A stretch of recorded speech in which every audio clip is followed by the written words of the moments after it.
All righty. So it is the 29th of October. It's been a fun decent week so far.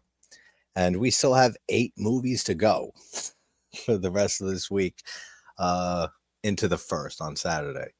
So Dead Alive or Braindead by Peter Jackson from 92. This all right, let's start with this. I've seen I don't even know how many horror films in my life live and breathe this genre since I'm a kid. And I still think to this day, this is one of the most insane movies ever made. This is one of the most batshit, crazy, over the top, gory, bloody. I don't, yeah, gory and bloody, both of them. Just to the extreme, everything to the extreme in this movie. It's so fucking out there. It's my favorite zombie film. And we have 2 favorite zombie films, which there's technicalities on that whole issue. Day of the Dead, which we're watching tonight for the late night by Romero, is my 5th favorite movie of all time. And I think it's a better movie. But if we're talking all zombie films, like any type of zombie, because classic Romero zombie, again, that goes to Day of the Dead. All zombies, like any kind of zombie film, this is the best. This is the best zombie movie ever made. What is going on, Tasha? I have to do the same as yesterday. Can't watch the movie. Yeah, that sucks because this one's a probably most insane movie you have ever seen if you watch it. Hey, Paula, how are you? Professor, dude, I loved your whole everything you did in Al's special, man. I loved it, and I there were some glowing words about you from a lot of people in there during your segment in the live chat. So great stuff, and Anthony too. I mean, everybody who submitted stuff for Al's Halloween special, everybody did a great job and a lot of great picks. How you doing today? By the way, tired. My graduation is nice, December 12th. Cool, man. Not too much further to go. And you would think I would be kind of like burnt out with these streams because you know it's real hard work. You know, sitting here and watching movies and talking to people. It's a lot of work. All right, let's not pretend it's not. It's not, but it's fun as hell. But nice to see you as well too, Paula. Yeah, you definitely have to. Everyone should watch this movie. Glad you were doing well. Yeah, I just said I said everybody did a good job. You too. Everyone picked a lot of great movies. Anytime, man. And then just your dedication to your shtick. Because I told the story in the chat of when we first met, when you first found my channel. Do you remember this? And we were talking privately, and I asked you. I said, "What's your name?" And then you said, I'll tell you if you really want to know, but I kind of want to keep the mystique. And I said, don't fucking tell me. I said, don't tell me. I said, respect. Keep the mystery going. I don't want to know. And to this day, like 3 years later or so, I still don't know Professor's name, his real name. And that's the way I like it. Love you, brother. Anytime, man. I like this movie. Still quote the "I kick ass for the Lord," but the guy, yeah, the "I kick ass for the Lord" is great. Party's over, and I like what the guy says. What are you, necrophiliac? Or he mispronounces it, and the other guy says it's necrophiliac. There's so many great lines in this. That pudding scene though makes me gag every single time. It's one of the few things in a horror film that actually disturbs me, and I talked about this with Deborah Brock, the director and writer of Slumber Party Massacre 2 when I had her on, because there's pus in a scene in that movie with the pimple that explodes off of Friday Part 7 girl. I forget her name in Slumber Party Massacre 2. But we were talking about pus, and then she starts talking about how they had to mix different pus to like see what looks best and everything. And I was saying something about pus, man, especially when it's in pudding. I especially don't like it when it's in pudding in front of me on a screen, which is exactly what this does. this movie. Yeah, your mother ate my dog. I mean, there's so many great quotes in this film, and this is Peter Jackson. I mean, who would have thought that the Peter Jackson that started out making Bad Taste, which is another excellent movie.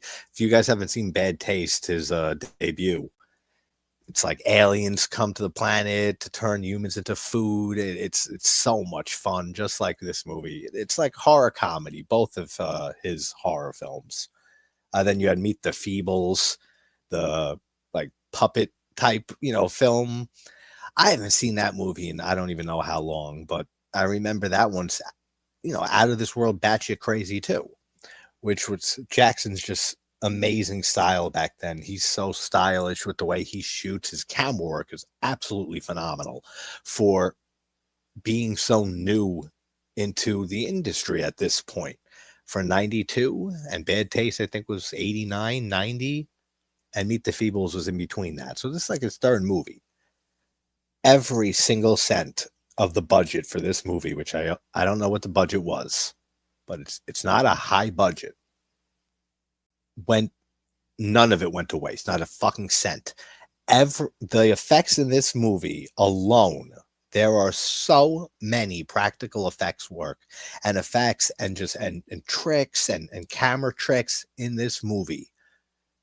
I can't imagine how much time it took and how much it cost. And the fact that he was able to put this all together the way he did with zero fucks given on who's going to try to stop him from putting this movie out or what he's putting on screen. He just did whatever he wanted with this movie, and it's a blast. So we're going to get it started in a minute. It is free on YouTube. There are multiple uploads on it on YouTube. It's the hour and 43-minute version, which is the full uncut version, which is the only version worth watching. Did I get it right? 143? Yeah, 143.36 is the length of it. There's 2 copies on YouTube. It's also on Look Movie. I don't know if it's on Shudder or Prime or Dead Alive or anything like that.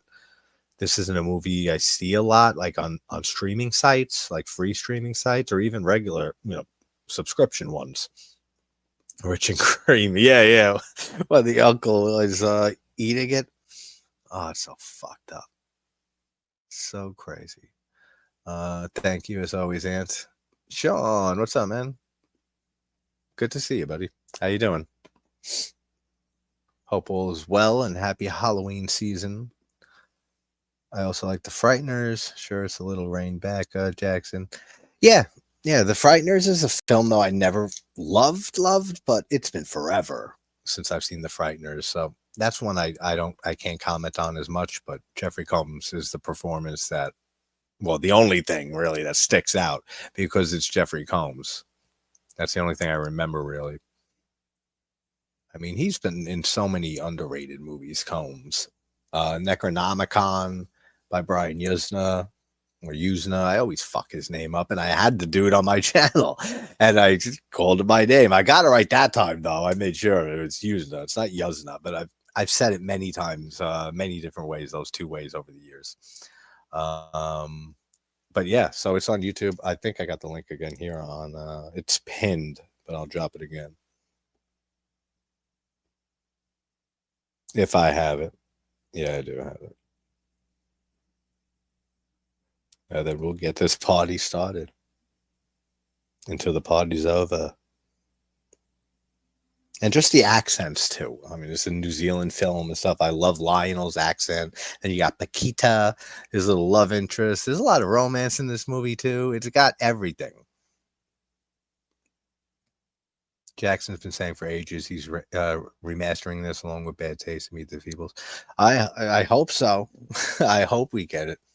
I mean, I still think it looks fantastic. I mean, even with whatever transfer this is that's on YouTube and the ones that I've watched over the years, whatever transfers they are, it still looks great. But I would love to see it like as restored and remastered as possible. I don't know how that would help, like how much it might hurt or help the effects, because I don't know if some of the effects here might benefit from, being kind of low budget looking and not being too crisp, but we'll see.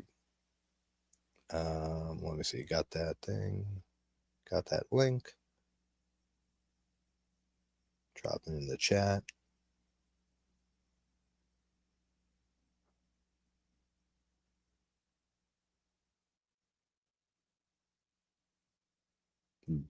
Boom. All right, there you go. There's another version too on YouTube, but it's also on Look Movie. So we're gonna do 3, 2, 1, go as usual. 3, 2, 1, go as usual. I guess they don't give a fuck about the rights with this movie. Like, I feel like I see this film and clips of it all over the place. The full movie, as I said, is at least 2 times on YouTube alone. I don't know if like he fully owns the rights to this film. I would imagine he does, but who knows? Maybe Wingnut Film still owns it, the production company here. All the cinematography in this movie too is gorgeous. And I always thought it was brilliant. The Skull Island we get a reference to here from King Kong. And it opens up on Skull Island with these people who find the Sumatran rat monkey and they bring it back. And that's what bites the grandma of Lionel and starts the whole zombie, infection. And then Jackson would go on to direct King Kong. Like a decade and a half later, right? When was King Kong, the remake? 2005, 2006? I always thought that was great, that he puts his King Kong reference with Skull Island in this film, and then he's directing a great remake of it years later.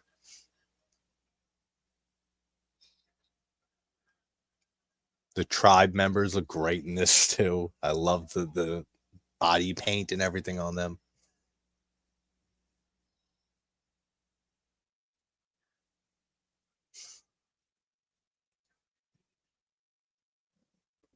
I was 9 when I first saw this movie. It was on HBO. Came on after A Clockwork Orange, which was also the first time I saw that. Yeah, I could imagine those two back to back. That would fuck anybody up for a night or two. Yeah, I know. Somebody else quoted that too. It's so good. There's so many quotable lines. Meet the Feebles definitely needs a new transfer. I've seen fan transfers. They look great. Makes sense. I said before you came in that I haven't seen Meet the Feebles and I don't know how long.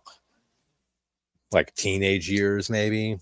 Because when did I see this? I saw this movie kind of young because I remember seeing it's one of my favorite posters or cover arts on a VHS ever, with the woman with the mouth with the skeleton face inside her mouth. That's the one that I always saw at Blockbuster and the one I associate with this movie. I love that poster and artwork so much. And I saw that when I went to Blockbuster as a kid, maybe like 8 years old, 9 years old. And I saw it every week or multiple times in a week in some cases when my family would go there and I would see it and I wanted to rent it. And for some reason, my parents at the time would not let me rent that. They didn't give a fuck about most things, but they were like looking on the back of it, like, this shit looks like really intense and gory. And then I finally was able to rent it like maybe 2-3 years later. And I never will forget the first time I watched this movie. The score too is great. Those little, it's so simple too. It's just a descending chromatic line, like 4 notes descending chromatically, and it's so effective though for how simple it is. Most of the scores that work the best and the most iconic scores in movies are very simple.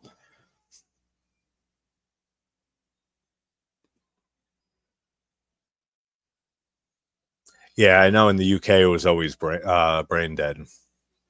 They had to change it to, yeah, the other Braindead. Yep. That's why I always knew it as Dead Alive.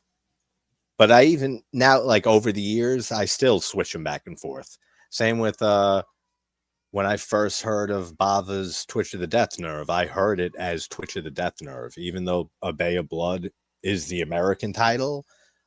just from like exploring Italian horror at the time, and it wasn't like so easily available that you can just look it up on a streaming site. So like I knew it as a Twitch of the Death Nerve. And same thing with this movie, though. Like I've always known it as Dead Alive, but I do confuse them. And same with the other two. I'll switch them back and forth. Bay of Blood, Twitch of the Death Nerve. But there's a lot of movies that have multiple titles that I only knew by one name and always stick with that name.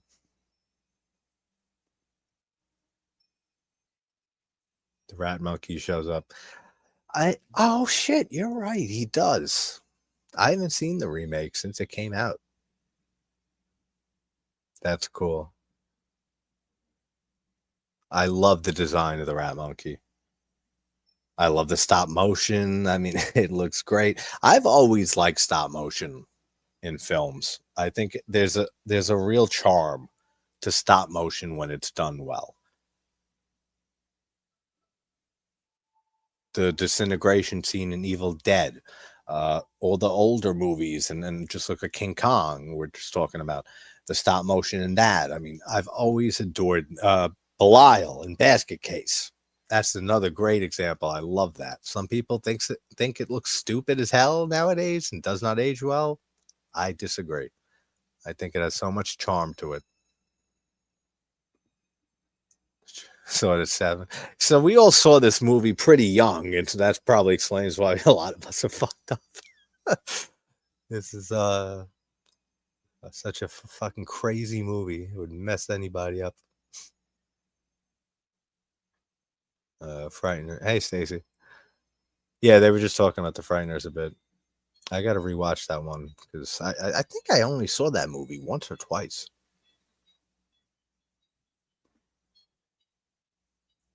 That's one of the most mind-blowing things about this film and just Peter Jackson's career in general.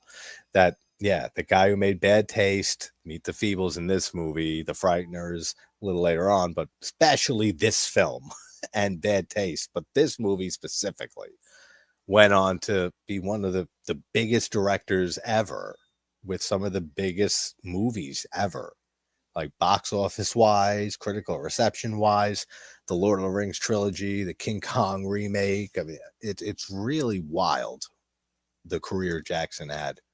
Well, he's alive, so he still has one.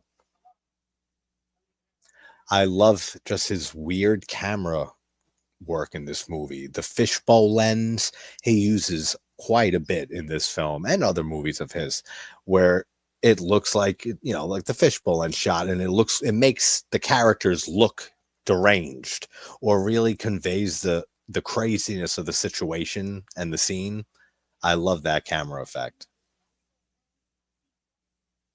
Oh, it's Paquita. I love Paquita.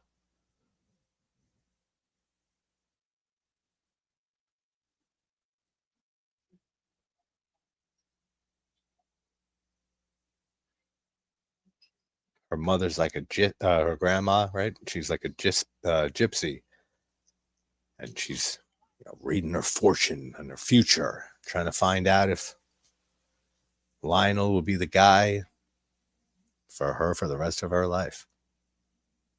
And she's adorable. I forget the actress's name who plays Paquita. Somebody might know, but never saw her in anything really again. But she's so adorable in this film. I like this better. Me too. I mean, I've never been a big Lord of the Rings fan. I think those 3 movies are excellent, though. But I haven't watched the Lord of the Rings trilogy since the last movie came out. Like I pretty much just saw those movies once or twice, and that was it. I never hopped on the huge hype of all that.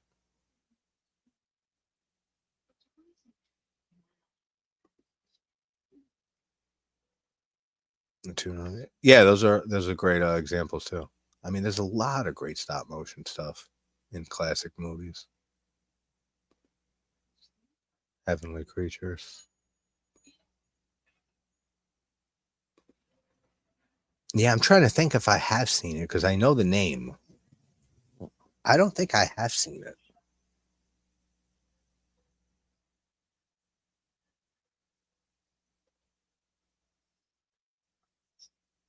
How do you not love the character of Lionel? He's such a loving goofball, like clumsy as hell guy who has to, you know, he's forced to basically have to kick ass and become a totally different person by the end of this movie.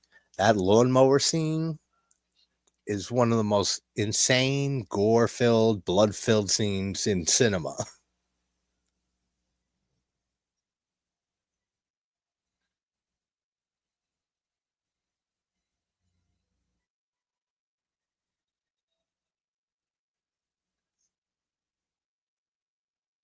Can you guys hear the movie in the background? The score? Let me know in the comments. I mean, like I said, the movie's on YouTube twice for free. So if they give me shit over copyright for the score for this movie, I'll be pissed. But I've had this at the TV at the same volume for the last week, this whole week and stuff, and no issues.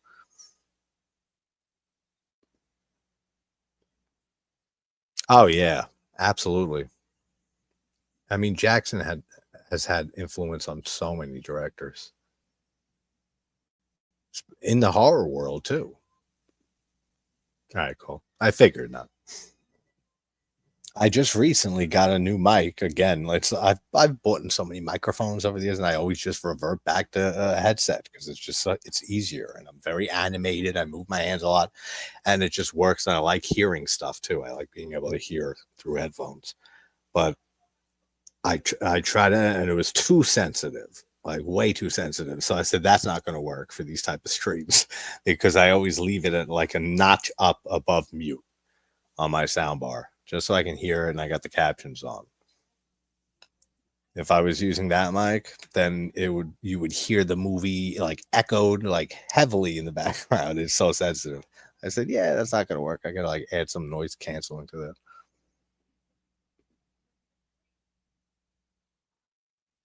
Hot take, not a big fan of Jackson's King Kong. That was his passion project, and everything Skull Island in Skull Island is amazing. But my God, man, did we really need an hour to get to the damn island? Yeah, I don't remember much of it since I only saw it. I think when it came out. I never saw that again after that. I was never a King Kong fan, but I don't remember how long it took to get there. But yeah, if it's an hour to get to the island, I just watched the original King Kong like a month or two ago at the most. So it's definitely not an hour in that one to get to the island. They're there within like the first 20 minutes.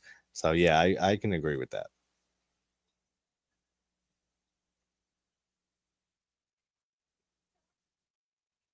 Get off, you stupid dog. Lionel comes over, her dog jumps on him, licking his face.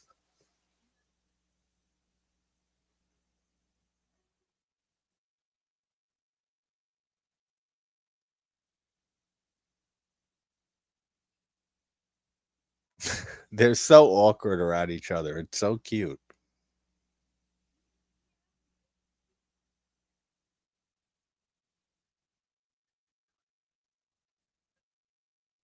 Oh, and then we got the baby, the zombie baby that comes later, and that whole park scene. Oh, that's so good.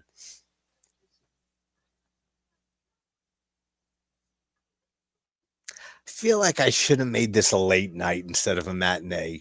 Now that I'm thinking about it, because that was a hard thing to do with all like, especially that I left a lot up to you guys with the polls. Not blaming you guys, I'm just saying with the polls. So I wasn't sure what was going to win. And then once I saw what was coming, and I was trying to make all right, what feels better for a matinee, and what movie just has a late night feel like that has to be. And I feel like Day of the Dead is the more late night movie than this one. But now I'm thinking about it. I'm like, maybe I should have switched it around with another late night.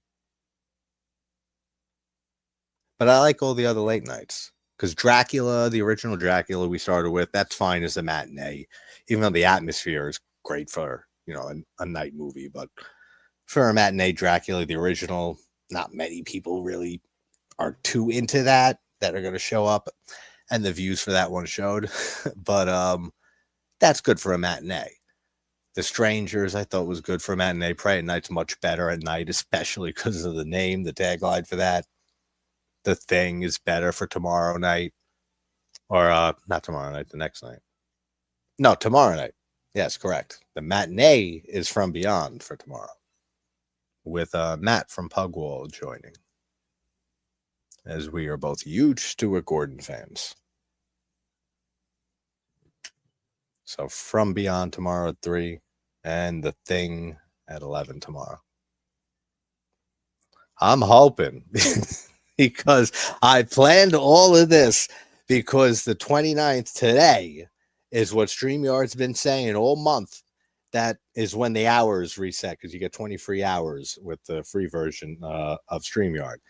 And they bumped it up to $50 to upgrade per month to get unlimited hours and shit. And I'm not spending $50 just for like 3-4 extra hours till the month resets. So it said the 29th. I got like 4 hours to go, but it's still not reset yet. So I'm gonna just take it on good faith. It's only 3:32 here in New York. So by the end of today, should be reset by tomorrow. If not, I'm calling them. I'm saying, hey, I set a whole schedule up here. I use you guys all the time. Fucking, you're showing me on your own website when it resets, and now you're saying it doesn't. So give me a free month on the house for it. I'll get it too. That's what I'm gonna do. Hopefully, though, it will reset. If not, I'll just use some other streaming website. Red Stream, I think it's Red Stream, is another one.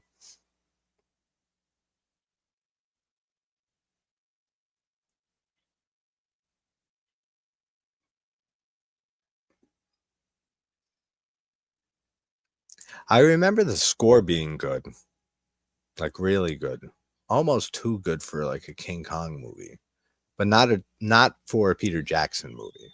So take that as you will.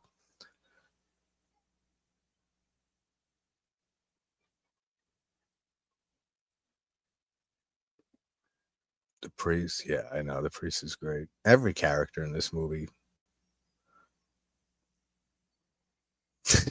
Yeah, you see this baby run amok and shit everywhere. It's just yeah, go. Oh, he's the rat monkey. All this stop motion, so good.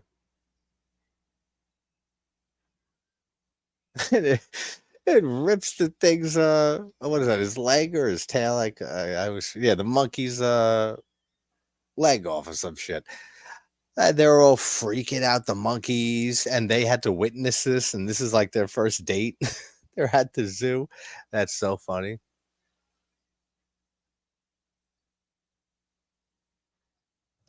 What was it that he pulled? I can't tell from the corpse of the monkey.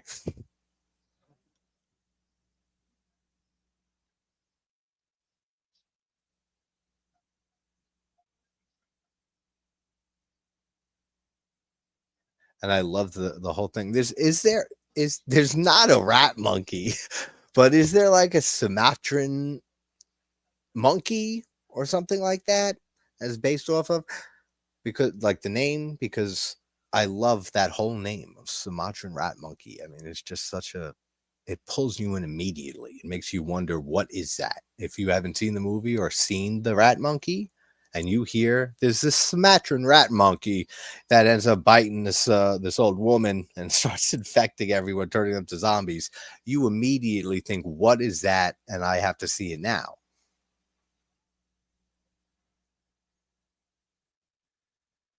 Yeah, there she is. She just got bit by the Sumatran rat monkey.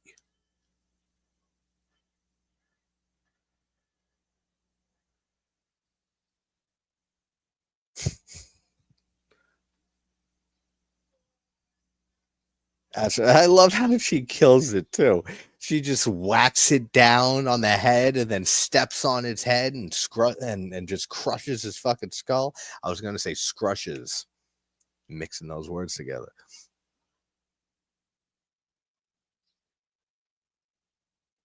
Nice. From Beyond is very good. Yeah, it's insane. It's like $45, but then when you factor tax in and shit like that, then you know it's like 50 something dollars. Fucking crazy. And it's like, it's not even the money. If I have to, I'll throw the money out for the month, just for to keep this whole thing going. But I know many ways around it, and that's what I'm gonna do, and that's what I've been planning to do and stuff because it's not right. I mean, $20 it used to be 20, 25 to bump that up to $50 almost. That's insane. A month. Yeah, that's exactly what they're doing. That they're the biggest platform by far. Everyone on YouTube uses StreamYard. I know there are alternatives. Like I said, I think one is called Red Stream or something like that. But Chris told me about it. Slasher Chris. But I never used it. I never checked it out. But it should be fun because I remember this happened last year, and it told you, same as it does on StreamYard, it tells you how many hours are left. And I think I remember saying this exact shit actually. It say why it says the day it's not resetting, and then like it did later in the day. So it should all be good. If not, I'll release videos and act out every movie left on the schedule. How's that sound? Don't tell me good because then that I'm not doing that. Maybe. Never know. He really is. All the camera work in all his movies. The way his sets, when he uses them, the locations, the cinematography. I certainly hope there's no monkey from no Sumatra. Right or not, often seeing this, I want none of that. Yeah, he really is, Paula. He's one of the best. Not one of my favorites, but I would definitely argue he's one of the best, especially of his generation, or more specifically of his generation. I wouldn't say he's one of the best ever, but for sure the last several decades.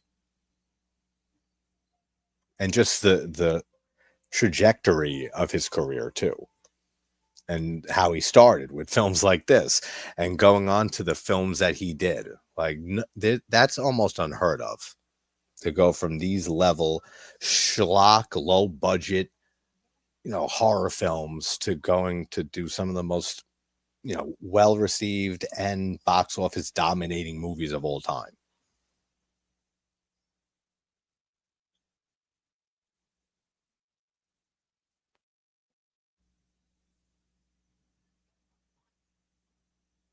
Okay. Was he considered? Wonder why he didn't do it.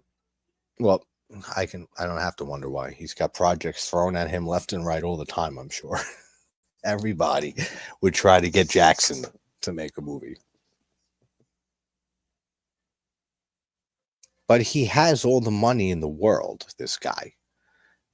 And I would just want to I hear it all the time from people who love Jackson, who love this movie, and just friends in the community and horror fans that I've talked to over the years say the same thing. I always say, if he had one more movie like this, think of the splatter film or horror movie that we can get from Peter Jackson nowadays in 2020 something, with all the money that man has. He don't need a studio. He can say, fuck all of you. I'm doing this independently. I use my own money. So I would love to see one more horror film from Jackson before his career ends whenever it does. I don't know if we'll ever get it, but I would die to see that. And I have no doubt he'll do a great job, and it'll be a pretty fucking insane and good movie.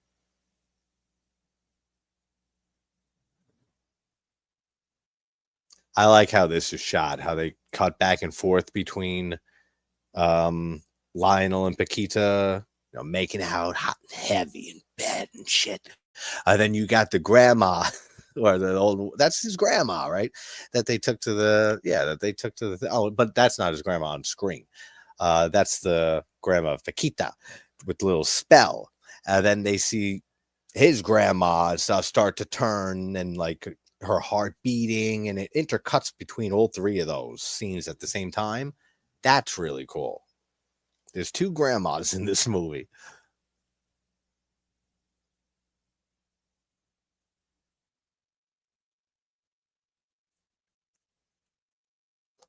That wound, the bite looks so bad.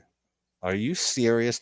If I if I went to dress the wound and check a bite on a family member and it looked even a fraction of what that looks like, they would be immediately on an ambulance or in a car driven to the nearest emergency room. And once you get to the emergency room, I'd be skipping over patients and people waiting and everything. And so, no, you got to check this shit out now before fuck all those people. Look at this person's arm. That's not normal. But she got bit and he just accepts it.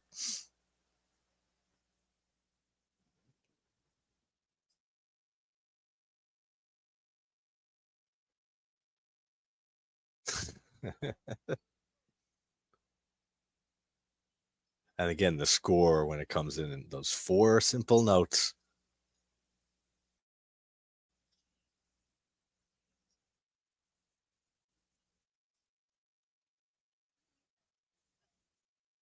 Oh, that's not his grandma. That's his mom. I always think it's his grandma because she's so fucking old looking.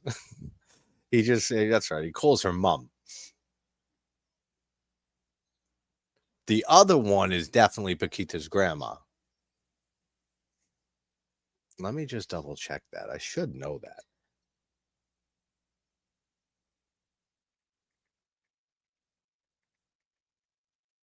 The gypsy grandma.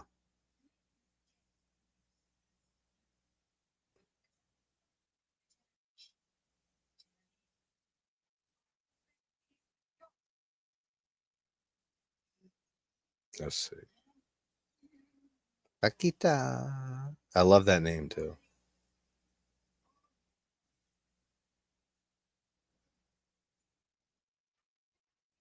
Cast.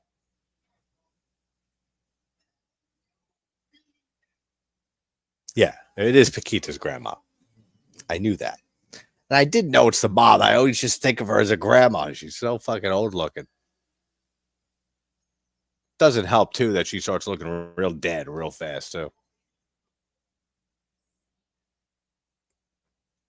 Oh, here's the pudding scene. Oh god.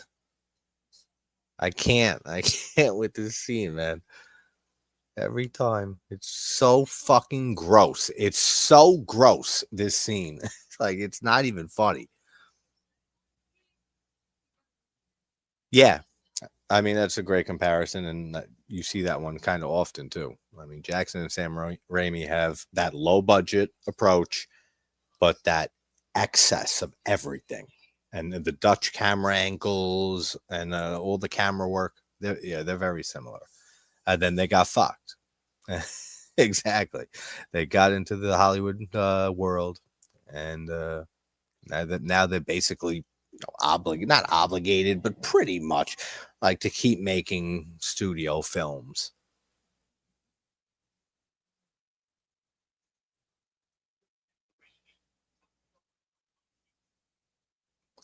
Awesome. I'm glad, Stacey.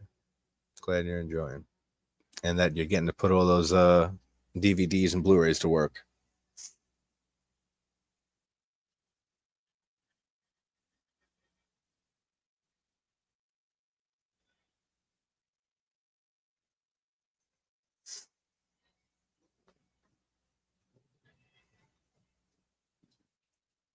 It's about to happen. The pudding. It's like one of those things where you can't look away. It's like a car crash.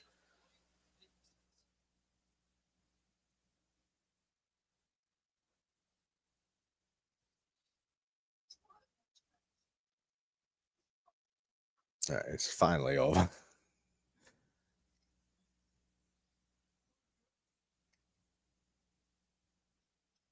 The way that Lionel just moves and how goofy he moves, and like when he gets the guy, his uncle, out of the door, out of the house, and he's just like shuts the door, and then like cartoonishly like races back to his mom. He's so good. I always forget the actor's name because I never saw him really in anything again. Timothy Balms.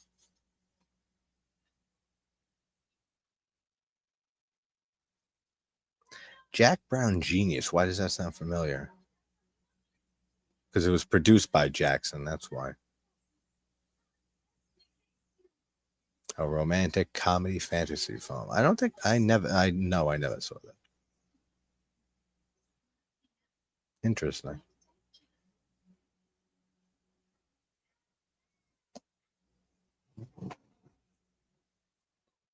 And his uncle's a great character too, despite him eating that pus pudding and the dick that he is throughout this movie.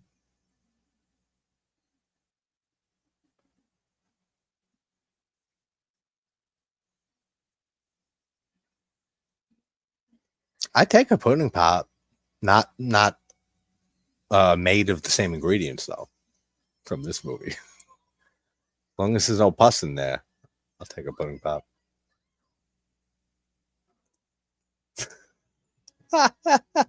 When Paquita walks in, and his mom is wasting away, and then she attacks Paquita, like he just pulled like part of her skin off her leg or some shit.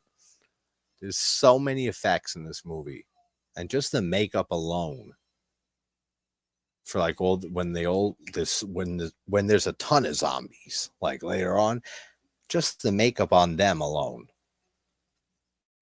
let alone all the special effects and stuff.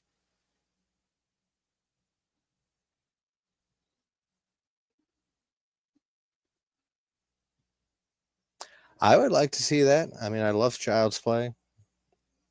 I mean, Tom Holland wrote that. I mean, Mancini wrote that. Holland directed it. I don't know if they'd ever work together again. Tom Holland, I don't know. I always got a very kind of pretentious douche vibe from him. Yeah, pudding does sound good, but not in the context of this movie. What's up, Scott? Glad you're doing good, man. Child's Play 3 is a great movie. I love the whole franchise. It just happens to be my least favorite in the franchise, but I still love it. Your mother's dead, Lionel.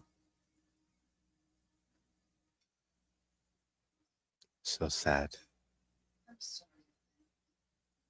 But she is undead.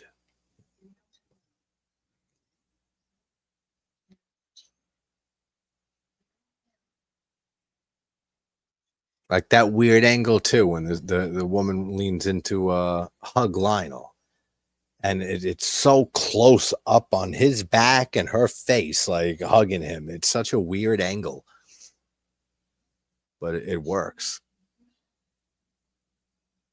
Yeah. You thought his mom was dead. I love she rips her face apart and then just snaps her fucking head back. That is a great effect. Just rips her head right off her neck. One of my favorite effects and kills in this movie is later on with the light bulb when the zombie gets shoved against the light bulb and it comes out its mouth and like it's glowing its mouth like its whole face orange. That's such a great effect. That looks so cool.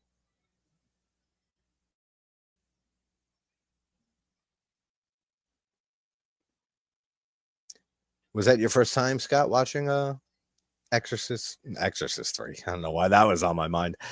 Child's Play 3. Was it your first watch?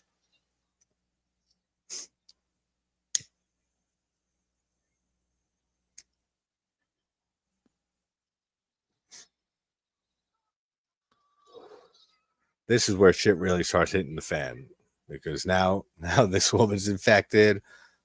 Now there's multiple, well, two, but there's more than one person infected with this Sumatran rat monkey virus.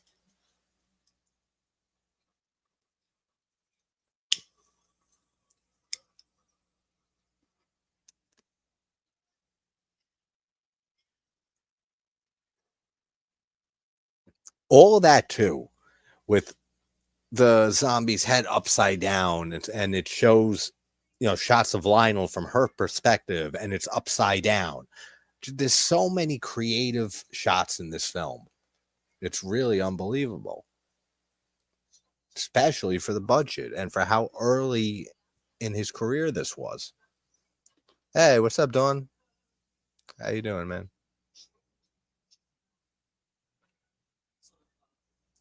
Are you a fan of Dead Alive or Braindead? Have you ever seen this one?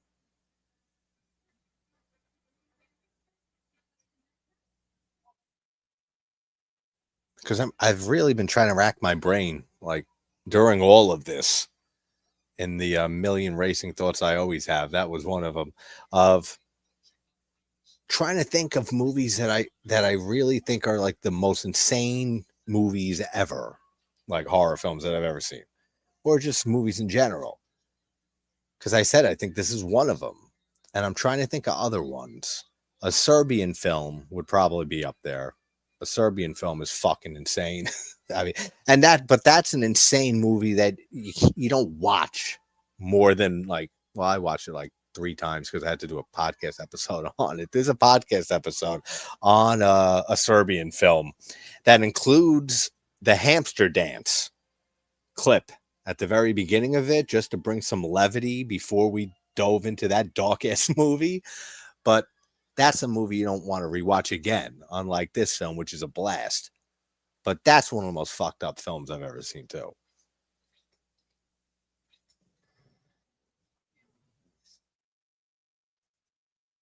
This Mr. Peanut looking guy, when he Lionel walks in on him, and he's fucking around, and then he gets up. So, what do you want? The way he moves is hilarious. Deep rising water ride. Yeah, like on a cruise ship. That'd be cool. Hard Candy is a great movie. Hey, Carrie, on your way to work, popping in. Thank you. Hope you have a good day at work. It's hump day, so at least you get through today.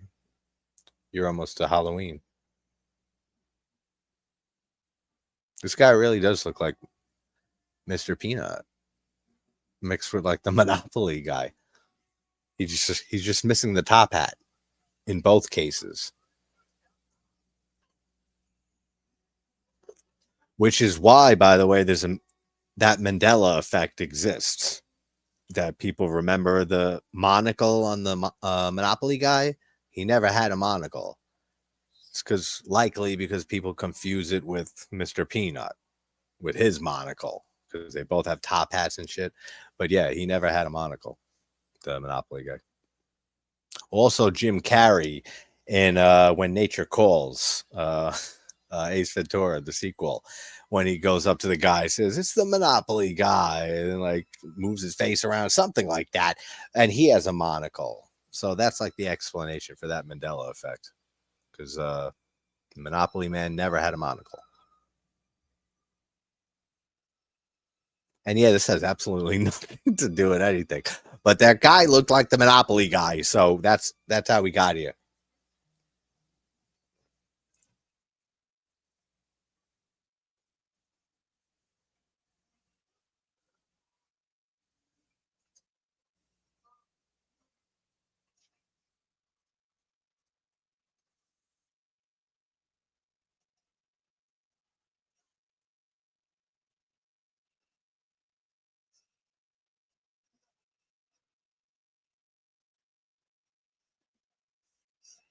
Just had to answer a message from Ginger. That's cool too, with the syringe up the nose. That's cool. That's what I mean. There's so many little effects in this film, like just that, just the syringe going up the zombie bomb's nose. I mean, that still took time.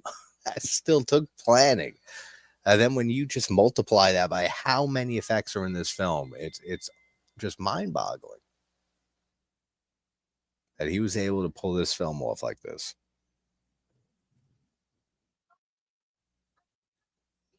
I love Vikita. Oh, Lionel, I am happy to see you. So adorable. Yeah, that's who says. Do not pass go. Do not collect $200.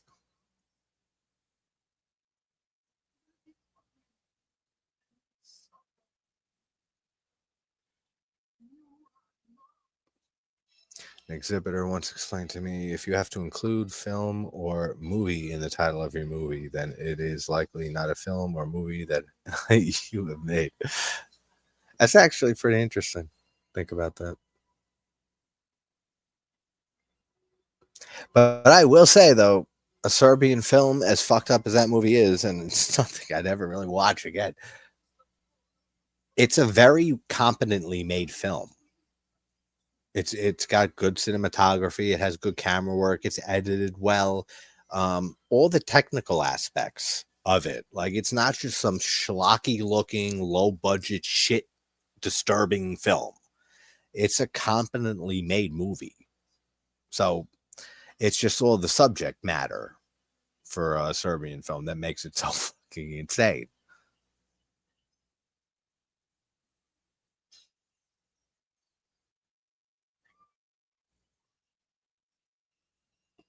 Very few exceptions usually still articulate to the public that is a movie version of. Yeah, yeah, like yeah, I can see those cases, but the majority of the time, yeah, that's interesting. No, and what the fuck? You didn't tell me that, and you know how much I adore that film. What did you think of it? It's amazing, right? Great family friendly movie. But tell me that score is not one of the most gorgeous pieces of music in a film. That I'll defend to my dying day. I'll be so excited for a Monopoly movie. Like Home Alone meets Wall Street, meets Richie Rich, but also dark at times as well. Maybe Bette Midler can only dark. Okay, that's a good idea. Get Bette Midler to come in.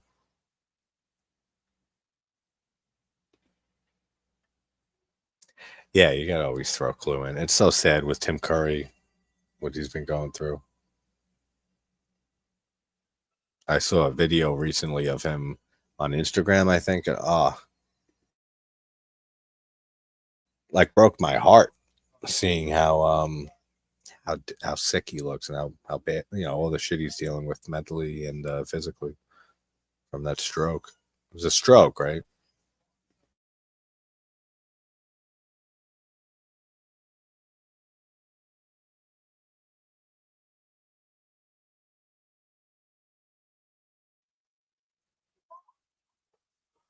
I mean, that guy's voice, just from Clue alone, is ingrained the last 20 minutes of that movie, the whole movie, every line, but especially the whole explanation in Clue when he starts saying, I know who did it. And first, I'm going to tell you how it was all done. Follow me. Everything from that point on is ingrained into my brain since I was a kid. Just Tim Curry's voice rattling on. Maybe that's where I got it from. Hearing Tim Curry rattle on night after night for weeks at a time as a kid.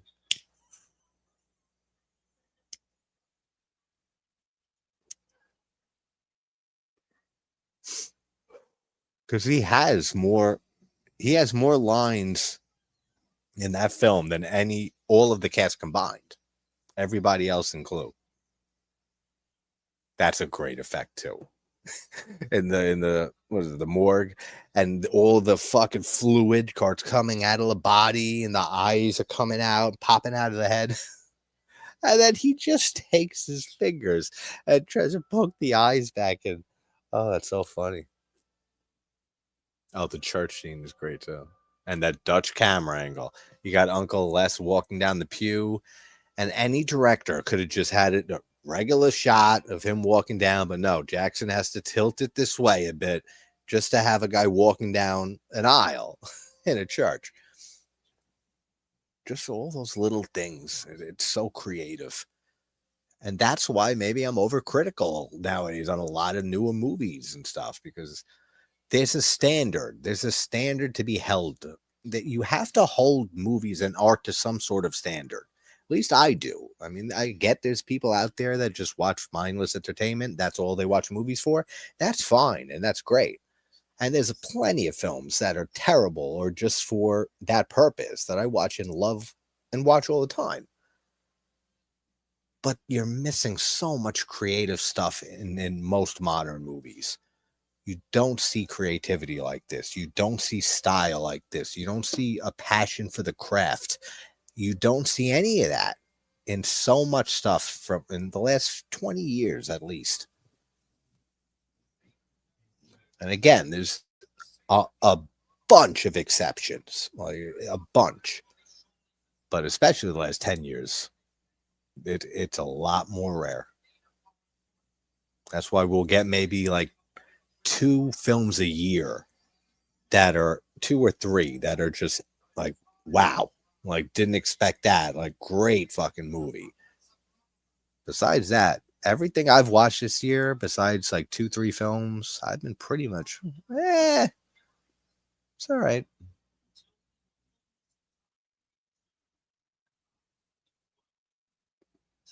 It is. It's one of the greatest like scenes ever, and it goes on forever.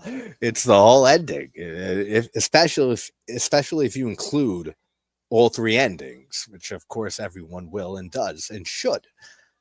It's from that point through all three endings, the whole ending, last half hour of the movie or so. And he's just doesn't stop. Tim Curry and everybody, I mean, does great, but he doesn't have a second to breathe. Then he's running around room to room. He's going a mile a minute with his mouth too, like, and he nails it all. It's so great.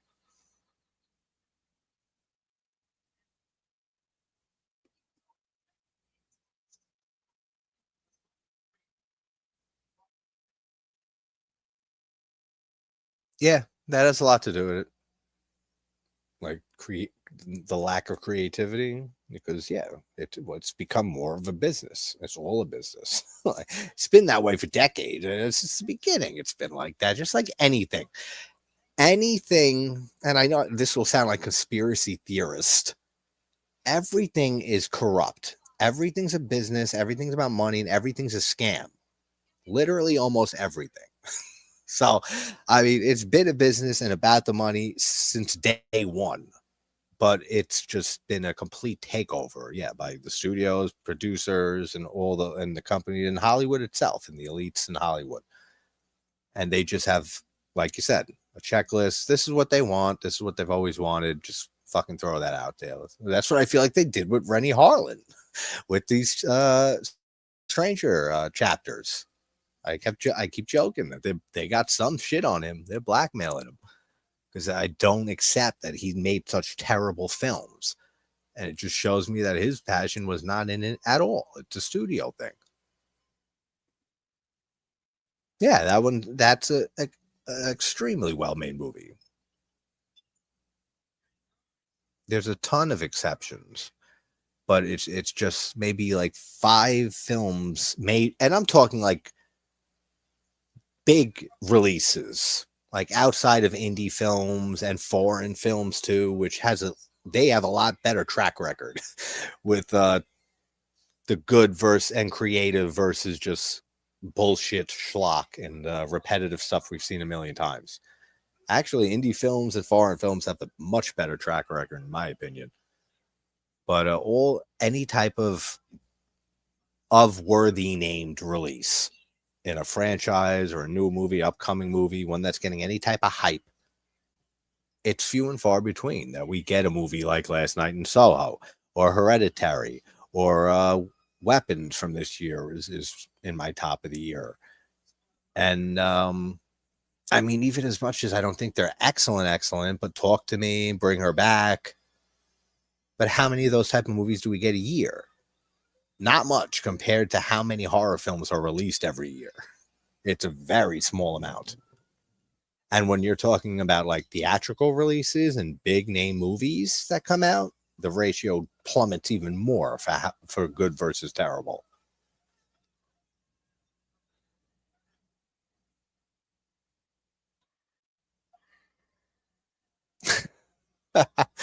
This whole graveyard scene is great.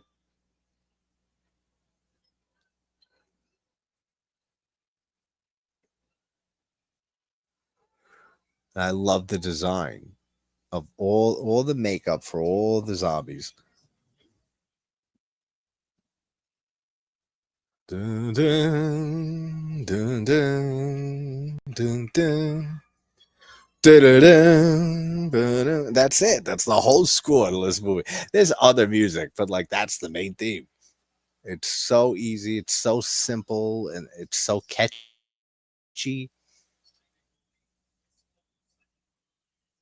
That's right. This calls for divine intervention. The priest starts kicking ass. This movie is it's such a blast. It's one of the most insane films ever made, and it's one of the most fun films ever made.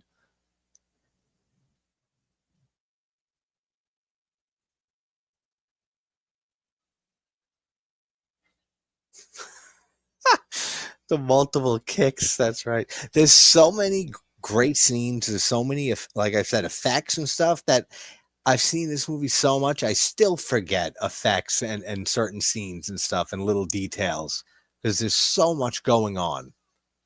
The guy here, he's kicking this dude in the face 9 times, 10 times in a row, while his arm's missing, gushing blood, while something else is going on in the background. There's so much happening. That's why it's a movie you can never get tired of if you love this film. It's a movie you can watch whenever and endlessly because you'll catch a million different new things every time. The head that gets kicked off and then lands on the priest's shoulder, and it's just the head and bites him, and now he becomes one.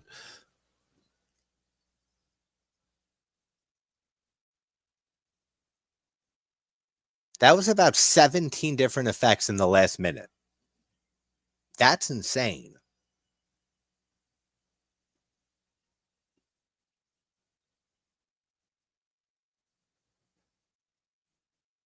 I've not taken a phone call at work all day. You go live and I get 6 of them. At least it's not 666 of them. Then we'd be in trouble. Yeah, for the most part. I mean, I don't know about A24 with only choosing innovative films, but most of them, yeah, are great.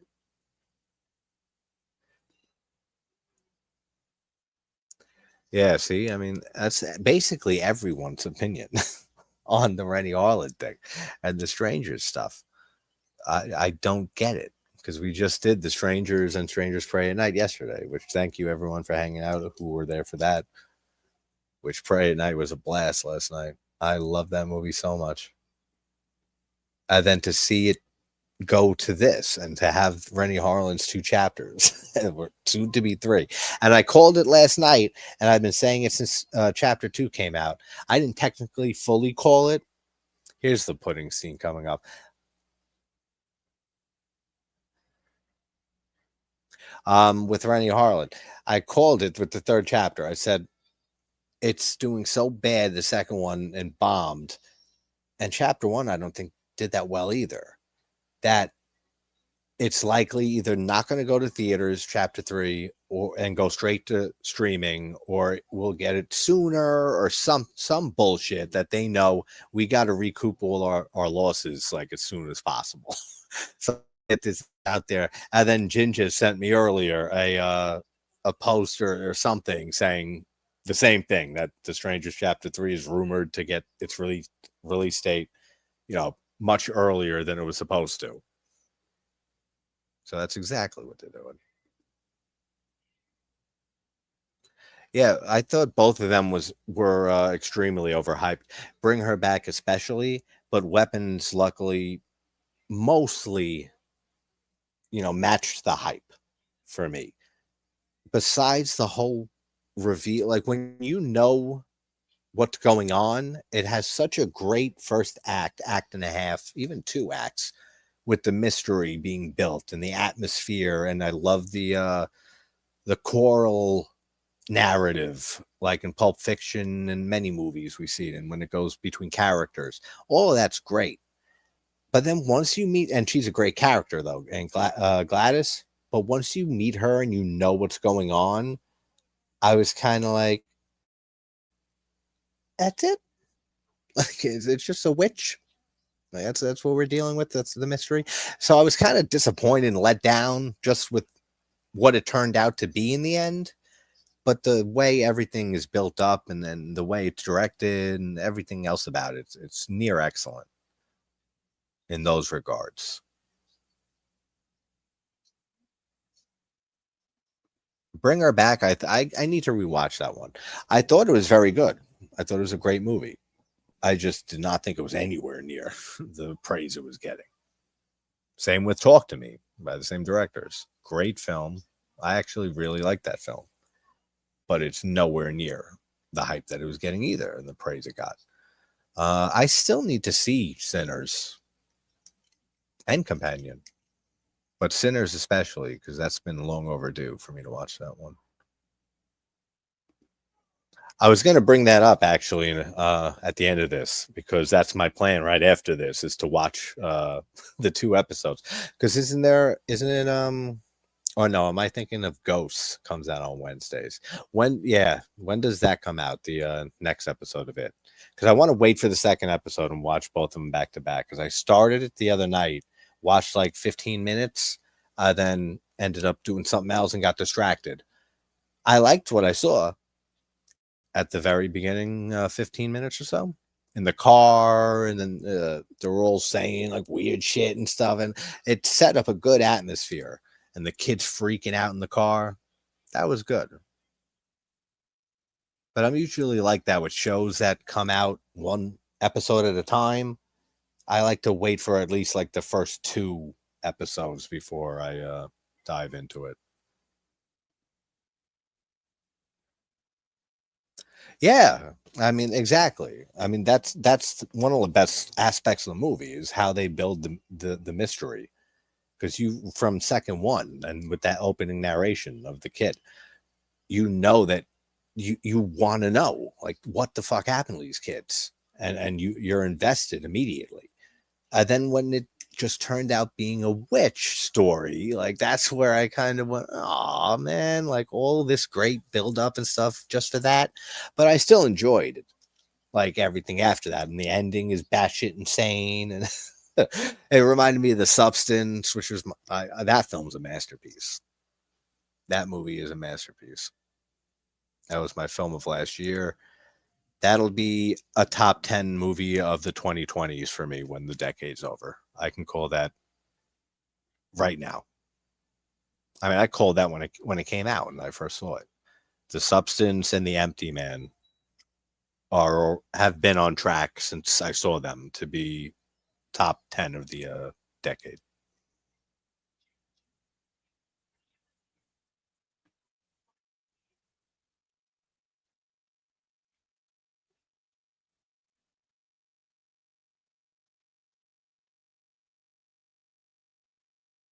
Yeah, well, they do give a little bit because they said some of them start talking again. So it seems like the longer, and I guess people watching, yeah, spoilers for Weapons, but that's just been out for a while now. So I got like a month to 2 grace period with spoilers. After that, you're on your own. Um, they say that some of them started talking again, and it seems like the longer you're under that spell and you're being weaponized, the worse the chance that there is that you come out of it, normal again. And because his parents are in a mental institution somewhere, so they obviously didn't snap out of it. And Brolin's character, he was very, very briefly weaponized just in that last scene and stuff in the ending. And he snapped, that's why he snaps out of it almost immediately because he was barely under the spell. So they do explain that.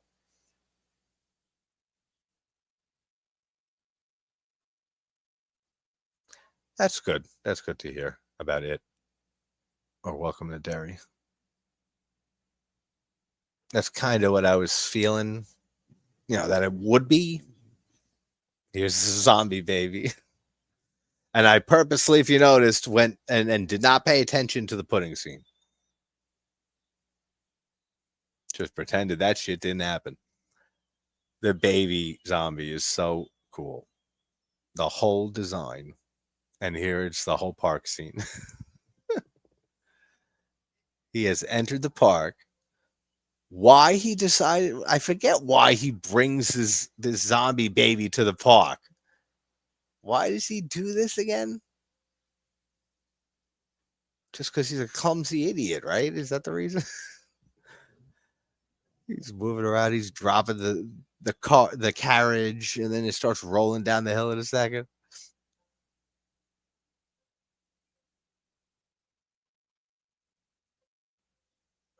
I mean, he's seen how much chaos has been caused already by these zombies.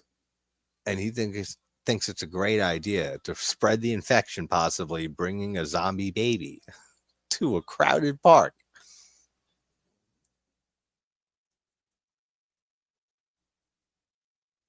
Why is the baby even taking this long to hop out of the carriage and start wreaking havoc? That's right. He has barbed wire on it. I forgot about that. That makes sense. I totally forgot he had barbed wire on it.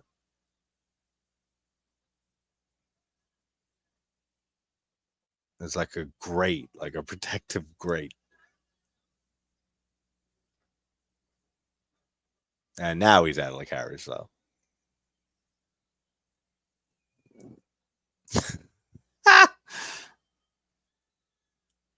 The baby goes flying because of the seesaw. Oh, that's so funny. And this kid is fucking creepy. He would instantly get punted, like in the face, just like me and Dave would always say. Rest in peace, buddy. I miss Dave. We always would joke. Any kids in horror movies, and I think we even said it about this movie, that in this scene, punt right to the face immediately.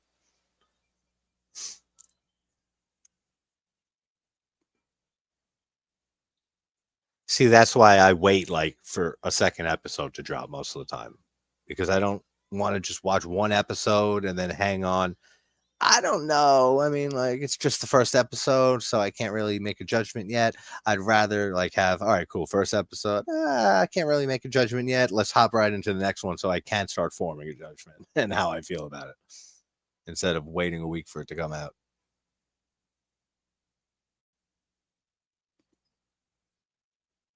Yeah. I mean, with every legacy sequel and reboot or TV series or anything like that based on an existing idea, or property, or franchise, I mean, they have the odds stacked against them for it being anything excellent or great that's going to be remembered and revered for years to come in the horror world. But I hope they do something good with it. I mean, I really like chapter 1 and 2. I still don't think a great a perfect adaptation of it has, nor can be, nor ever will be brought to screen like the novel. But I think that's the best we're going to get is chapters 1 and 2. Which chapter 1 is great and chapter 2 is great. I don't know why chapter 2 gets so much shit compared to the first one. What were people expecting? We knew that it was going to be the kid story in the first chapter, and we knew it was going to be the adults in the second chapter. So why were so many people pissed off about it? Like there was a lot of people pissed about that second chapter. And yes, they don't have the same chemistry, the characters, as the kids do. And Stranger Things was hugely popular at the time, so I'm sure that played a role. And that was the thing. Like anything that has a bunch of kids bonding together. I don't know what the reason is, but I just was not surprised at all. People seem shocked by chapter 2. I said, this is exactly what I expected.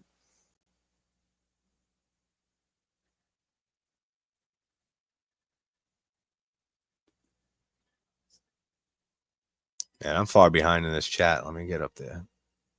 Make sure nobody else came in. Gory, see? What's up, Tiger? How you doing?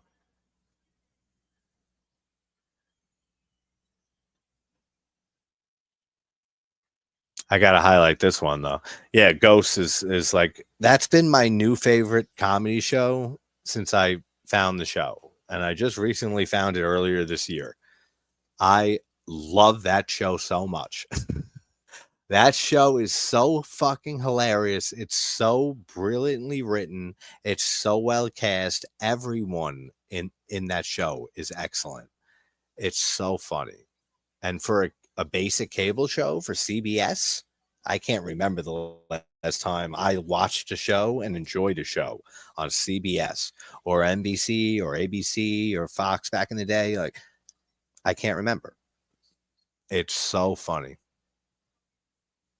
And that's what I was thinking of because we got a new episode tonight, the second episode of the new season. I'm gonna skip past a lot of this monkey, not monkey. I read the comment on the monkey, but weapons talk just in case other people who came in and haven't seen it.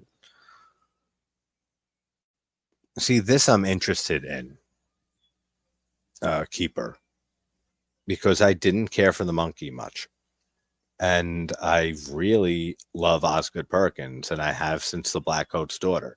I think that's still his masterpiece. I think Longlegs is next in line after that. I like I'm the pretty little thing that lives in the house. That's probably my least favorite of his, but it's still good. It's very atmospheric. It's got some eerie moments. And then Gretel and Hansel. It's not the best either, but he has a very deliberate, slow pace. And I was talking about this yesterday with the strangers because Bertino produced The Black Coat's Daughter. And I didn't know that until recently. And it makes sense because they have that slow burn, deliberately slow paced films and that style to their movies. But the fact that he's really cranking movies out pretty fast, I don't know what to think of Keeper. I'm interested. I want to see it, but I'm weary a little bit just because of the monkey and how fast these films are coming out. Long Legs was what, 2023 or was it last year? It's 2023, right? Or was it last year? I don't know. Who knows anymore? It all blends together. These years go by too fast. But whatever came out right after that, like soon, like we got the monkey, not too long, a year or so later. And now we already got another one this year. We got the monkey early in January, right? Or early this year. And then he has two films this year coming out. Or is it early? When is Keeper coming out? I didn't watch the trailer because I never do. Is it coming out this year? I thought it was.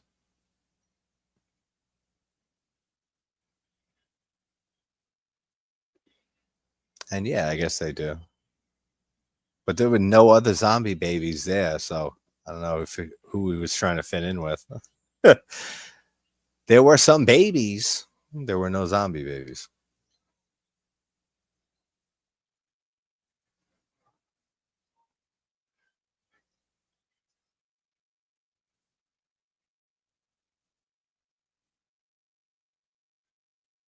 Yeah, what up, Keith? How you doing, man? Indeed. I really am enjoying this one, as always. And then we got Day of the Dead tonight at 11. How you doing, man? Good? Yeah, Keith will be joining me tonight for Day of the Dead. Yeah, it really is.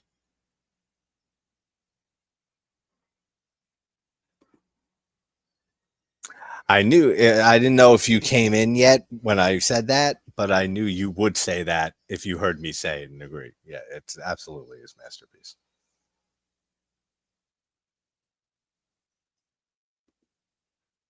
All of that Carrie said too. Yeah, about Long Legs.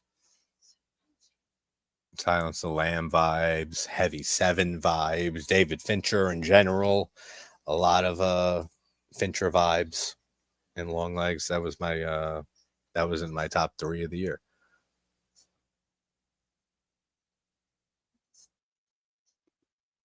Oh, that's right. Professor's a huge Ghost fan too. After I saw the American Ghost, I searched for some of the episodes of the British that inspired it, and I prefer the American cast. But they have adapted Ghost for a ton of countries. Yeah, they got a Australian version either coming or it might be out. We got to ask Ginger. He's of in that neck of the woods. But I haven't checked out any of the British episodes because I just one I know I don't care for British humor that much. I really don't. And two, I know I'm not going to like the characters the way I love the Ghosts and Sam and Jay in the American one. I know it. I know I'm not. Though every character, every ghost, I adore every one of them.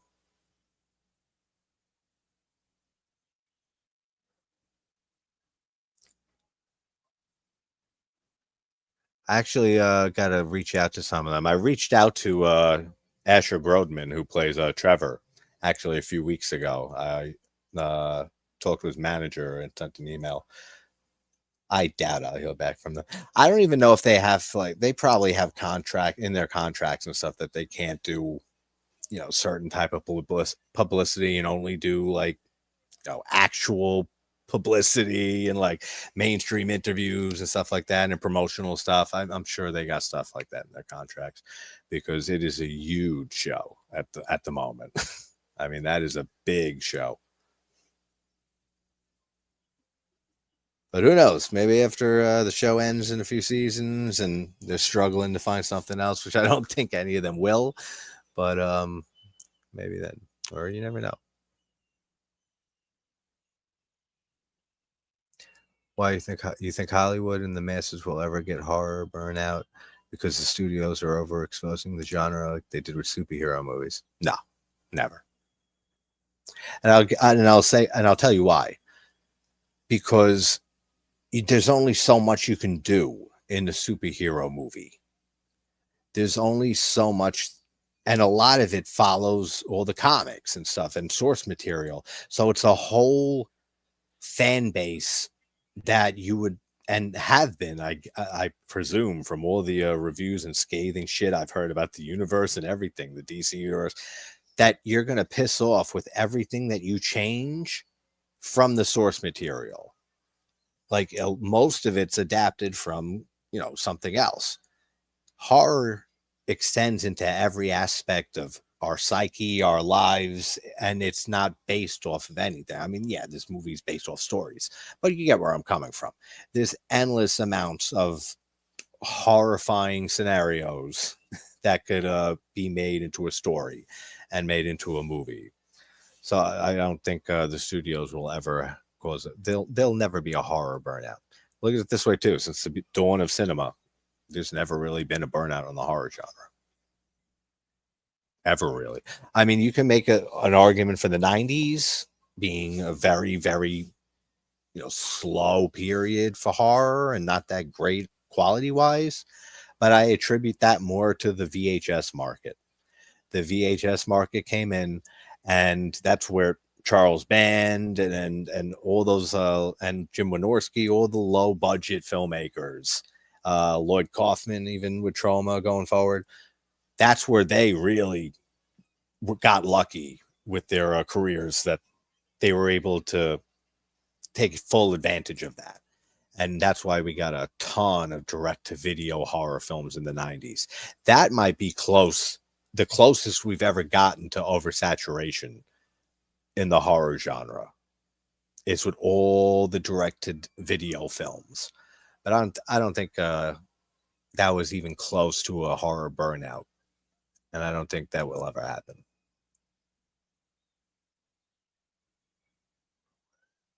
Great question, though. I'd be drawn to British comedy because I love it, but I prefer the American version too. I don't want to say I don't like all British humor, but I'm not big on it. I get it. It's very dry.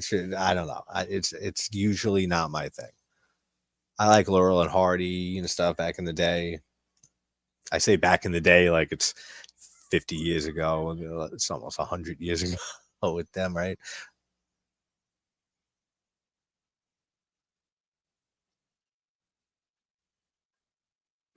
That was a role that Cage could utilize his natural acting vibrato. Oh yeah, he was great. He was great in Long Legs, and that's where he shines. Yeah, there's two types of Nicolas Cage performances. There's three. There's good ones. There's terrible ones. And then there's the ones where Nicolas Cage is batshit insane Nicolas Cage. And that also leads to two sets of his crazy performances where they're excellent or they're insanely bad. So, I mean, Nicolas Cage has always been hit or miss for me. I've said this a few times in the past talking about him. I also don't have the added nostalgia of growing up watching a lot of his films, in the 80s and then in the 90s. I never watched too many Nicolas Cage movies. I'm not a fan of his outside of handfuls of movies that I've seen over the years. But whenever he really lets loose and is really crazy, Nicolas Cage, most of the time is a great to excellent performance versus like the Wicker Man remake. That's a version of batshit insane Nicolas Cage where it's awful in every way, but it's still hysterical because it's Nicolas Cage. So he's got a lot of safeguards against criticizing him, in my opinion, because it's Nicolas Cage. I mean, how do you not love the guy? Still here, Paula? Good to hear. If anything, I think horror will expand and bleed into other genres. Yeah, I mean, and that's another reason too, and more to my point is that horror, you can inject horror into any other genre, and that's something that you can't really do with most other genres of film. I mean, you can inject horror into anything. It's much harder to, I mean, we have horror comedies, but a lot of people don't like that in their horror. It's harder to find that balance, or it's hard to inject comedy into horror films. It's harder to inject a romance horror film. You never hear that shit often. This might actually be one of the closest with Dead Alive here, with the whole relationship with Nikita and Lionel, how adorable it is. But you get what I'm saying. It's you can put horror elements into almost any genre of film, right? or any story. Because let's face it, life is fucking scary most of the time, a lot of the time, and it could be fucking horrific. Everyone's experienced horrific things in life. So the horror genre is just, and just horror in general, is just a reflection of all of our fears. And our fears are never going to go away. They never have, they never will as a human species. So horror films are never going to go away just because of that alone, too. And most importantly, because the money. That's the most important reason that it's not going anywhere, because they make too much money making movies. It's always the number one reason for anything. I love that with the teeth ripping when the uncle's taking the teeth right out. That's hard to watch, that ripping the zombie's teeth out. And from here to the end, it's just non-stop effects work.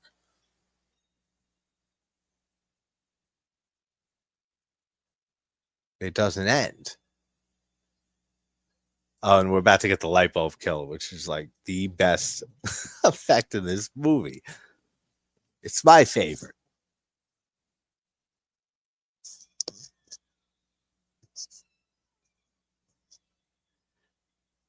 Right there.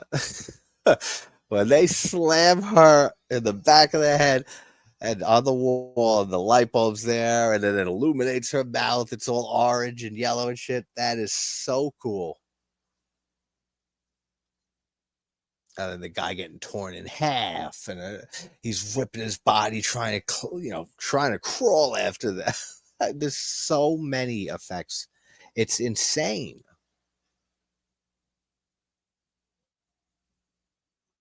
What was the budget for this movie? I always forget. I didn't look it up. What was the budget? I gotta know now. $3 million. So in the grand scheme of things, it's not that low budget of a film, but it is a very low budget film compared to like a studio film or what he would go on to do, of course. But for $3 million, as I said, not a cent wasted. Let's put it this way. If there was ever a film that or a director that I would never ask to be audited because I feel like there's no reason for it because all the proof is right there, it would be Peter Jackson with this movie. That's a good way to put it. There would be no questions from me. Nah, this guy, there's no need to audit the budget of this movie or anything. It all went exactly where it was supposed to go.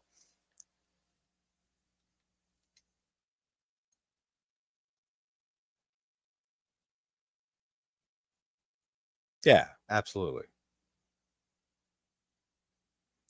Cage Vember? Nah, yeah. Well, not because of Cage, because I don't do themes no more and monthly themes. I can't do it. I just can't. I can't stick to it. It never starts on time. Hell, Halloween started a week late this year, just like last year. But that's because I was upstate and I was in Mexico last month too. So I got a late start to Halloween. But I can't get themes done anymore. Ever since I started editing and stuff, and it takes too much time, I can't schedule things for video releases anymore. It's just whenever I feel like recording and editing and whenever they come out. Like it's not like the old days when I first started. And I don't know if it was like a subconscious competition, not a competition, but like a race. Like I got to talk about as many horror films as possible, like and knock them out, like get them out there. And I was putting out like 1-2 reviews a day for the first year or so, and that was just when I hit record, talk for a half hour to an hour, then hit stop and upload it. I can't do it anymore. Like it's been like that for a year and a half, 2 years now. So if I upload like two or three deep dives a week and like a live stream watch along or two, that's a good week. Plus everything on TikTok and like they get some bonus stuff. So yeah, go to TikTok if anyone's not on the following on the TikTok because that's another thing why things have been kind of slow. 3 reasons: the aforementioned, life stuff, and 4 things actually, and just how bad YouTube is getting with AI shit flooding everywhere, everyone suffering because of it, views, engagement, all of that. It's becoming a lot harder to deal with the platform. And TikTok, I've been spending a lot of time growing that the last 7 months or so.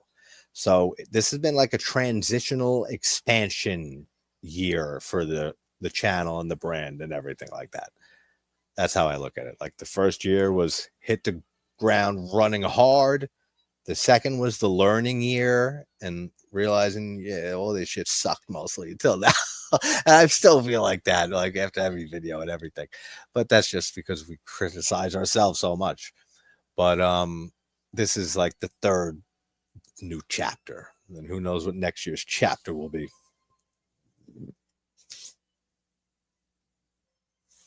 But we just passed 2,500 subs on the channel. We just passed 4,000 followers on TikTok. And just had a video on TikTok, hit 110,000 views on hair extensions, X-Day hair extensions. And it's still going too. And I posted it in like April. And it was slowly like getting 1,000, 2,000, like over months. Then just it went from 9,000 views to 17 or some shit overnight, and it hasn't stopped since in like the last week. It's at 110,000 now, which is insane. I think it's a lot of Japanese girls looking up videos for hair extensions, and then they end up getting my video. But yeah, things have been doing well that what in all those areas. So obviously, thank you to everybody, all of you. Love you all. and this channel would be nothing without you guys. So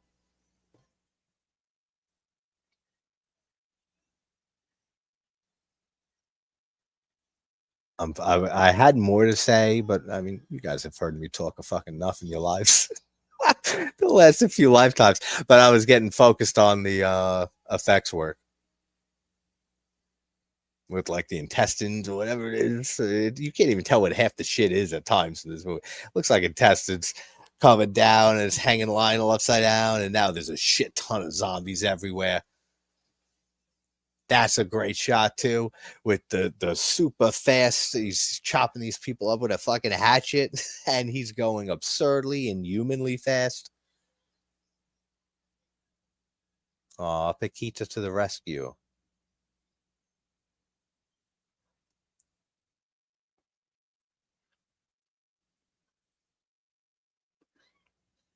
I figured you'd be one of the people who like that movie, Hard Eyes. It wasn't terrible, but I didn't like that at all. But you know me and my tastes and stuff like that, so you could probably picture I didn't care for that one much. Rumble, that's one I think that I've heard of, and then there's another one. There's like there are options out there, but I've never used them, and I don't plan on it. So thank you, brother, as always. Thank you, especially. I mean, all you guys, but Professor, you've been around for a long while, man. And I appreciate every single bit of your friendship and everything, all you guys.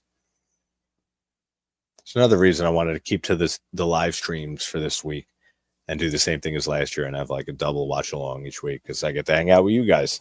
It's a lot more fun, trust me, than talking to myself on camera for like 30 to 40 minutes and then spending all night editing that shit and sometimes for like days. So it's a lot more fun. Still fun in a different way. But like leading up to our holiday, yeah, this is the more fun way for me to do it. And then I've just been posting some short reviews and stuff on TikTok throughout this week to balance off the live streams here. But after this weekend, we'll be back to reviews, deep dives. I got to start reaching out. It's hard during this time of year for interviews, like usually because the holidays coming up and everything like that. So usually I don't get as many responses, or I don't even try reaching out as much until after the holidays. I'll try like messaging some people and say maybe after in the new year if you're available or something like that. But besides that, so I don't have anything scheduled really interview wise, but we'll get some good ones for this next year for sure, especially with all the good ones we've been getting. You may notice too, I say we a lot, even though, yeah, this is just me here on this channel for the most part, unless when people join. Because I really do look at it as a community. It's not just me who made it happen and got these people, all the people for interviews on and stuff. It's all you guys. I mean, if I didn't have, the prior people I had on, and I didn't have the channel, and I didn't have you guys watching and sharing and supporting and everything like that, then I wouldn't have the leverage to get bigger names on from having the prior people on. It's all because of you guys. So I say we a lot because it is all of us doing this. We got these people on. We did this because it's true. I'm just a guy who talks about movies. That's it. I'm not that special. The effects here when they rip the legs in half, like the torso in half. That's another great. I can't. I need a count. I need an effects count for this movie. I wonder if that exists somewhere, or was said in a commentary or something like that. Surprisingly, for my favorite zombie movie, I've never really looked at a lot of behind the scenes stuff for this. I've looked at way more for Day of the Dead. Party's over. We got the lawnmower scene starting up right here. One of the most bloody, gory scenes in a film right here. I forget the gallons of blood amount that they used for this scene, because that is available, and I've read it before. I can't remember. All I know, there's a fuck ton of it by the end of this scene.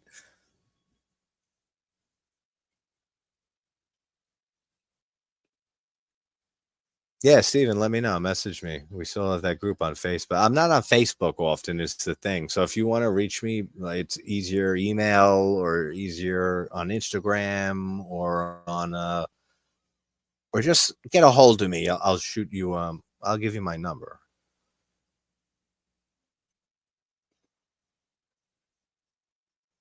Yeah, let me know. Just get a hold of me. We'll talk about it.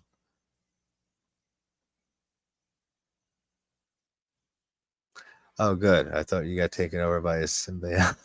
Half expecting you to start saying we were met him. That's funny, man.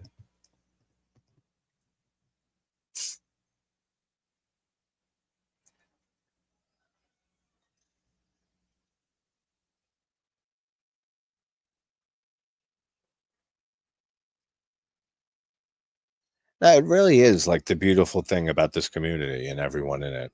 Most people in it, 90 fucking 9% is that 1%. Usually 1% means more than one person, but in this case, but anyway, we have such a great community and just so many intelligent, so many creative people that are constantly putting out really great stuff and have great things to say. That is really the only bonus, because I talk to the camera when I record videos. I talk like I'm talking to myself, just me, and simultaneously like I'm talking to a million people. Because if you just pretend there's a million people out there, then there's nothing. You don't get nervous. You just be yourself 100%. It don't matter. It really don't. And it's also can become a self-fulfilling prophecy. Pretend you're talking to a million people. Eventually, maybe there's a million people that are listening. I don't want anywhere near a million people ever listening to me about anything. That's why it could take its sweet ass time. I don't care 10 years if I'm only at whatever small channel still. I'm fine with that. It's all a bonus. There is so much blood in this room. Kind of like how I said recently in something about City of the Living Dead with the maggot scene. All the maggots blown into the room, and the room is white because of how many maggots. That's how like this room is with blood.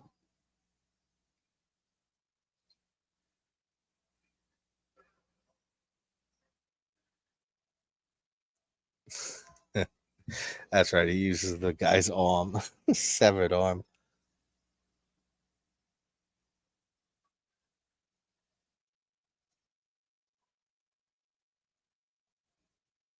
There's another intestine like looking thing coming out, choking Lionel.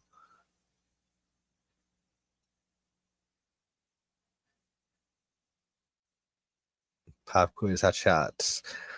Movie with the most blood on scene: Evil Dead, Dead Alive, or Ricky O, the story of Ricky. I would say I don't know.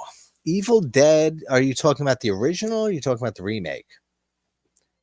Because I think the remake has more blood than the original Evil Dead. I could be wrong on that, but just for the ending with the chainsaw scene and the raining blood alone, I think that would be much more than the original Evil Dead. So I'm gonna guess you're talking about the remake. I don't know if it has more blood than this movie. It might have more blood used because of, again, the raining blood scene, which I'm sure was, I don't even know how many gallons of fucking blood that was. It's got to be insane. Hundreds of gallons, thousands, maybe. Who knows? But this is more throughout the movie, like spread out through all of these effects and makeup and stuff like that. So I don't know. I'd be interested. The third one, I haven't seen that film in forever. I do know Riccio, and that is one fucking bloody movie.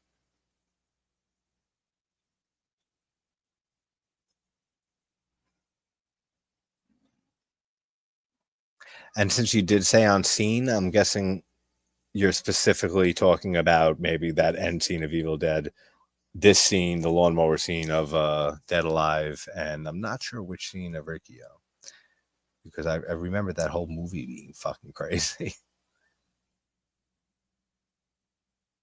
Yeah, I talk to Max every now and then. I haven't talked to her in a few months, but like we'll send a mess. I'll send like a hi, how you doing? You got to come on sometime, and then like I don't reach back out and I forget. So I'll talk to her. She's been at like the top of my list to reach out to, or to reach out to. Oh, intestines, just that. That's what you're excited about. There's every fucking bodily fluid, bodily part, piece of anatomy, anything that comes out of a human being and would mean that you're fucked and life's over for you. That's what's in this movie. Everything. Plus a zombie baby.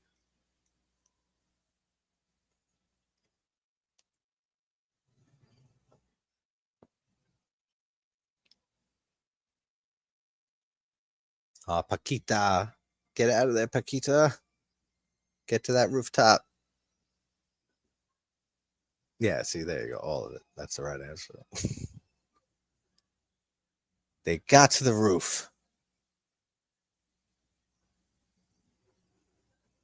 Just to have this big ass fuck crash the thing. And that too.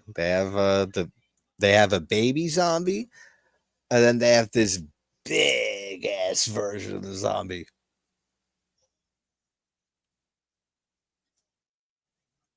I love the design of his mom. Like the big version here. Kind of reminds me of Henrietta from Evil Dead 2, and I'm sure he was very inspired by that. I mean, Evil Dead was a big inspiration on this whole movie, no doubt. But that's pretty Henrietta right there.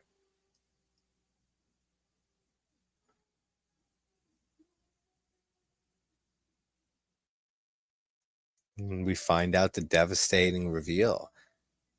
Lionel's mom killed his dad, drowned him in the bathtub, lied about it to him his whole life. I don't think this big ass zombie creature version of mom though cares much about any of this realization he's having. Yeah, she doesn't. That's why she just takes Paquita and tries to roll her off a cliff. Well, it's the roof, but it's a cliff still. It's a big drop that'll end your life. That's all that matters.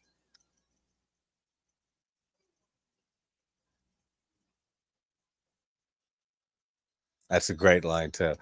No one loves you like your mother. That's cool. This might be one of the most quotable zombie films ever made.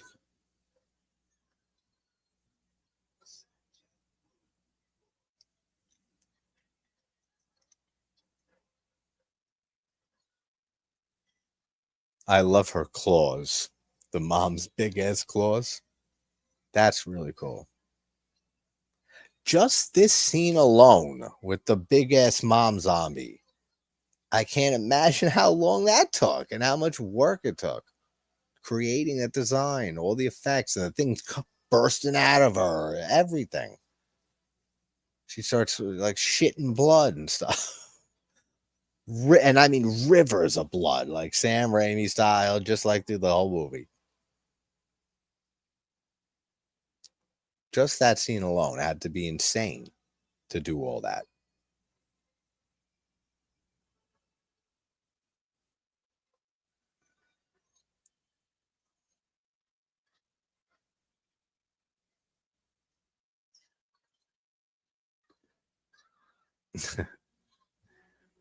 My mindset is that I can see the goriest, bloody scenes in a movie and not get grossed out because my brain knows it's all latex, corn syrup, and paint. Why that pudding scene? Yeah, I know. That's exactly it. even when I was a kid, like my mom used to say, how do you watch like these gory, bloody movies and stuff like that? And it's because I respect the art of the practical effects and makeup and stuff like that. That's what draws me in the most with effects work. So like it as a kid, like it was like because I liked magic too as a kid, like when I was young. So I really loved how and Tom Savini always calls it like they're like magic tricks. I love trying to figure out how they do it and stuff. So I always kept the same mindset. I know it's all fake. I know it's all it's all a trick. It's all camera work. It's all effects. It's all latex. It's all blood. Not real blood. It's all fake blood. But something about that pudding scene, just like you and just like everybody, I'm sure, with this movie, there's something about it that's just so fucking gross. The way it shoots out of her, the way it lands in the pudding, the way he eats it afterwards, and the way he compliments it, not knowing at all what just happened. I mean, oh, it's so fucking gross. What was her name? Wait, credits just ended or started, but what is Paquita's actress? Diana fuck if I know. You know me with foreign names. Some Spanish last name. But she does such a great job. Everyone does a great job. This is the best zombie movie ever.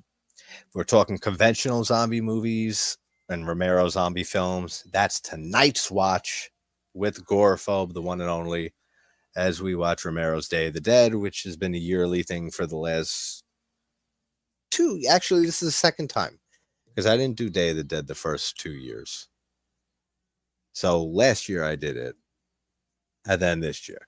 So yes, Day of the Dead tonight. And then tomorrow we got From Beyond by Stuart Gordon at 3 with Matt at Pugwall 316. We have The Thing, Carpenter, my favorite film, tomorrow night at 11. And then we have 3 on Halloween. We have Nan joining me for Trick or Treat at 3. We have Trilogy of Terror, which I had to move from a matinee earlier this week to 6 p.m. on Halloween. Then Keith will be joining me, Gorephobe, again on John Carpenter's Halloween. And then we have, thankfully, Funny Games took over that poll for Saturday's matinee. And then the last one is Lisa and the Devil by Mario Bava on Saturday night. But the matinee for Saturday is left up to that poll, and Funny Games took it over in the nighttime. So keep it going. If you haven't voted, go vote. Obviously, whatever movie you prefer, but vote for fucking Funny Games because it's the only one that's worth watching. It's not worth seeing Paris Hilton die, even though it is very enticing and satisfying every single time. So, all right, guys, have a great day, and I have a great hump day too. But in both context versions, we're through the week, and if you got someone to hump, good for you. Have a great night.